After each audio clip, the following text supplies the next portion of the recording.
y'all, and welcome back to Sunshine and Serenity.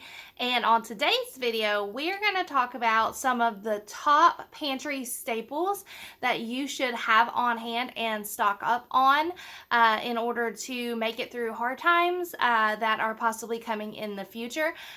Keep in mind, this is a video, this is my opinions on some of the staples that you should always have in your pantry and you should always have backup of in the case of not being able to get those things, as we're seeing lots of food shortages, as you're not able to get them due to surging inflation, right? So that is a huge issue.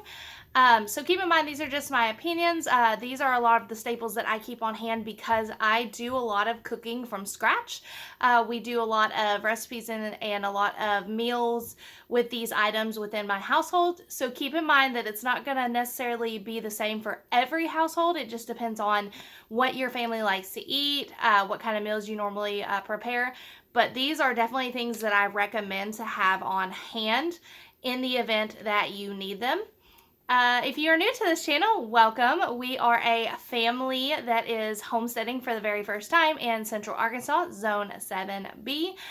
And we are so excited to have you here. If you guys will take the moment just to pop a like on the little thumbs up button and maybe leave me a comment, let me know where you're watching from. That just helps our video algorithm get out there to more people, and that helps us be able to share our information and our homesteading journey with more viewers and more people that would like to see it. So thank y'all for continuing to support our channel and watch our videos. We so greatly appreciate each and every one of you, and you guys really do help make a difference. So thank you very much. Okay, so let's get started with this video. So the number one item, it's not in any particular order. I'm just gonna let you know the item. So it's not one item is more important than the other. I'm just going to go in order of what I grab. So nothing is more important than the other. But for my first item that I would recommend having flour on hand. Now I have both self-rising flour and I also have all-purpose flour. And the way that I store my bulk flour and some of the other items I'm going to be talking about is I store them in 5-gallon buckets. So a lot of times what I do, especially with the all-purpose flour, is I will buy it in bulk. You can use Azure Standard. I also have a Sam's Club membership. So that is a lot of times where we will get our bulk bags of flour and we will just put them in the 5-gallon buckets with the lids, and that is how we store our flour. But flour is a really useful thing to have on hand because flour can be used to make a lot of different things. You can make your breads and your pancakes and things like that with flour. Flour is important in baking. I make my gravy bases with flour to make my roux. There are just so many uses for flour, especially if you cook from scratch. And you can make a whole lot more from a bag of flour for a lot cheaper, especially in this economy nowadays. So I recommend to always have flour on hand, especially if you use it frequently or to be able to use it or need it in the future. So flour is a thing that I recommend to have. All right, number 2 that I recommend to have is rice. So rice is a really good thing to have for staple meals. You can make rice for a large family, a large crowd. It'll fill you up.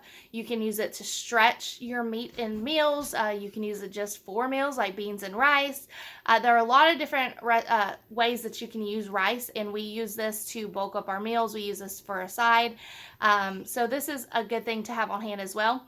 I do the same thing with our rice. We buy that in bulk. Usually I will buy it in 50-pound bags, store it in 5-gallon buckets, and it is very useful for being able to make hearty meals for a large family. So definitely recommend having some rice on hand. Okay, the next thing I'm going to talk about are beans and peas and lentils. So dried beans, peas, and lentils, or canned beans if that is what you prefer. It is a lot cheaper to be able to get the dried beans, and obviously it's a little bit more steps so in preparation to cook those. But in my opinion, it's worth it for what you get for the price and the amount that you get. So I store, again, my bulk beans, I'll store them in like jars like this. I also have a 5-gallon bucket of pinto beans. It is a good thing to have on hand for protein. It's a great thing to have to bulk up meals, to stretch meals, to make meals for a large family. So I definitely recommend having beans on hand and a backup supply of beans, especially going into the inflated economy and the harder times that we are having. I definitely recommend having these for meals because you got to get your protein in somehow, and with meat skyrocketing and becoming harder and harder for people to be able to afford to buy, beans is definitely a great protein source alternative. So definitely recommend beans. Okay, so we've talked about rice and beans. So the next thing that I'm going to talk about is your pastas. Now, pastas are another important thing to have because, for one, you can usually get them pretty inexpensive. Even now, certain stores, like I do a lot of my shopping at Kroger, and I can get, they've got pasta on sale right now for 79 cents each. So anytime you see pasta go on sale like that, definitely stock up on it, because pasta is one of those things, again, it is a good staple for a meal. Add a little bit of meat in there, do just tomato sauce and pasta, and you've got a meal. So pasta noodles is another thing that I recommend you stock up on and you always keep on hand, because again, it is a cheap way to be able to make meals, and you can make lots of different meals with pasta. You can change it up. You can do chicken noodle, you can do spaghetti, you can do pasta and just meat sauce, you can do Alfredo, you can do all kinds of things with pasta. So definitely recommend having that, especially since you can still get it pretty inexpensive. Okay, the next thing I'm going to talk about are potatoes. So I definitely recommend having potatoes for the same reason that I recommend having beans, rice, pasta, is because it is another way that you can bulk up a meal. You can add potatoes into things like casseroles. You can make them for sides. You can make mashed potatoes, potato salad, all kinds of different options from potatoes. And you can still get them relatively inexpensive. I know Kroger is actually running a sale right now in my area for 99-cent bag of 5-pound potatoes.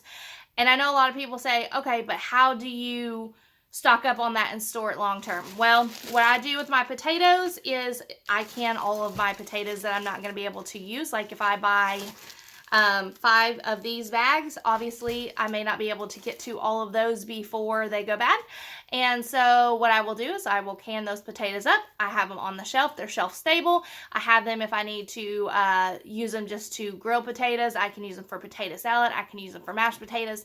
So I have those on hand already ready. All I have to do is open, heat it, fix it the way that I want to, and that is a good way to stock up and store potatoes for long term, especially when they go on sale. So a lot of the times when you see things go on sale, the best time to get it is right then. And so instead of just getting one bag of 99-cent potatoes, I will buy 5. And then that way I can can it up. I have it. I don't have to buy it when it's full price. And with prices continually going up, even every day sometimes, we can save where you need to save, right? So, I mean, I'm all about the savings. So definitely recommend having potatoes in your pantry or on your shelf. Okay, the next thing I'm going to talk about is oatmeal. So oatmeal is great to have, especially the dried oats like this. Instant oatmeal is great too, but these are great because you can actually use many different things to stretch your meat. So if you have 1 pound of meat and you want to make it stretch, oatmeal is one of those ways that you can make that stretch, is by using the oatmeal, put it in the meat, and then that will make it stretch. Same thing with like beans, like black beans, things like that. You can make meat stretch that way. So that's easier to feed a larger family on less meat, especially because we've talked about meat prices being outrageous right now, right? Everything is outrageous, right? Also, this is great to have because it's very filling. It's a great breakfast food. You can make oatmeal cookies. There are so many different things you can do with oatmeal, not to mention it's nutritious for you. It's great for you. And it's good to have in your diet. And it's, again, you can get this relatively inexpensive. You can get, a big thing of oatmeal and it will last you for a pretty good amount of time. And so I definitely recommend having oatmeal. Okay, and the last thing that I'm going to kind of talk about, other than throwing in maybe some other ideas, is Sugar. So the reason I say this, and I know a lot of households may not do sugar, some might do like the artificial sweeteners, things like that. We use sugar in our house because I do a lot of baking around the holidays. We use it in like when I make breakfast cobblers and things like that. We use it. We live in the South, so we drink sweet tea, so we use it in sweet tea. There's lots of different uses that we use for sugar. So this is another one of those things I buy in bulk, store in a 5-gallon bucket, and that is something I always keep on hand. So sugar, if you use it, I definitely recommend having that. We'll buy it again in the big bags and then store it in our Tupperware, not our Tupperware, in our 5-gallon buckets. So some other things that I wanted to mention, especially if you do a lot of cooking from scratch baking, your fats, your oils, so olive oil, vegetable oil, butters, things like that are important. I would also say something I didn't talk about, salt. So salt is another really good thing to have on hand. Always have salt. I would also say like peppers and seasonings, especially if you are going into hard times and you're eating a lot of the same meals, you want to have a way to be able to dress those up. So I would say seasonings, your fats, your oils. I would say things like your baking powders, your baking sodas, things like that, to be able to cook and bake and things like that. So I would say those. If you make a lot of like cornbread, so like cornmeal. Another thing that would be in tandem with the flour is yeast. So yeast is important if you're making homemade breads, things like that, biscuits, rolls, all of those things. That's super important.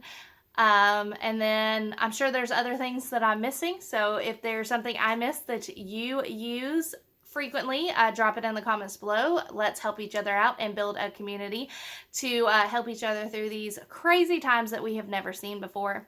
But as always, thank you for watching, and until we see you guys next time, friends, bye.